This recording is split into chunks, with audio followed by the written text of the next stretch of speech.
বুঝতে পারি নাই মনে হয়। হ্যাঁ, সব আমানত। সন্তান দিয়েছেন কে? মালিক আমি।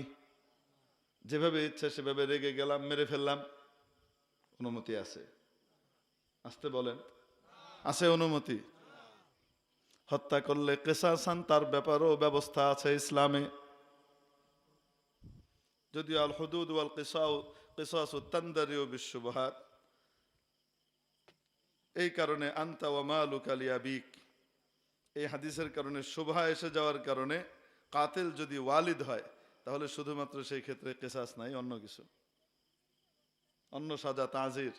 কিন্তু মায়ের ক্ষেত্রেও ছাড় নাই, কারণ এখানেও আনতা ওয়া মালুকা লিউম্মিক বলেন নাই। এই যে দুই বাচ্চাকে মেরে ফেলেছে, আজকে কালকেরই তো ঘটনা মনে হয়, তাই না? এক দুই দিনের তো ঘটনা।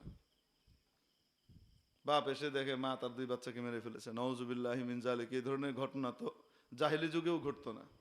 জাহিলি যুগে বাপ মেয়েকে মেরে ফেলতো, এই খবর আছে, এরকম ঘটনা আছে, কিন্তু মারা মেরে ফেলতো, এই ঘটনা জাহিলি যুগে নাই। তাহলে এত উন্নতির যুগে আমরা তো জাহিলি যুগকেও হার মানিয়ে দিচ্ছি। কিসের কারণে? কোরআন থেকে, আল্লাহ থেকে, বাস্তব থেকে দূরে সরার কারণে। আখিরাতের ভয়, আল্লাহর ভয় মন থেকে চলে যাবার কারণে যা ইচ্ছা তাই মনে করছি। বাচ্চার মালিক নিজেকে আমি মনে করছি, আমি বাচ্চার মালিক নই, বাচ্চা আমার কাছে দেওয়া আল্লাহর পক্ষ থেকে আমানত। আমানতের হক যদি ঠিকমতো আদায় করে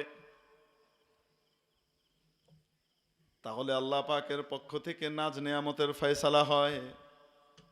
আমানতের হক যদি ঠিকমতো আদায় না করে তাহলে দুনিয়াতেও আজাব গজব ঝড় বৃষ্টি আসে, আখিরাতেও তো ব্যবস্থা আছে। সন্তান আল্লাহর পক্ষ থেকে দেওয়া বাবা মার কাছে আমানত। বাবা মা যদি সন্তানের হক ঠিকমতো আদায় করে, প্রথম কালিমা তার মুখ থেকে, প্রথম বাক্য তার মুখ থেকে বের করে লা ইলাহা ইল্লাল্লাহ। বাবা মা এমন পরিবেশ দিল সন্তানকে, সন্তানের মুখ দিয়ে সর্বপ্রথম কালিমার বাক্য বের হয়েছে কি? লা ইলাহা ইল্লাল্লাহ। তাহলে কি হবে? এই সন্তান যদি কালিমার উপরে চলে, জীবনের শেষেও যদি তার মুখ দিয়ে বের হয় লা ইলাহা ইল্লাল্লাহ, নবীজি বলেন যে ব্যক্তির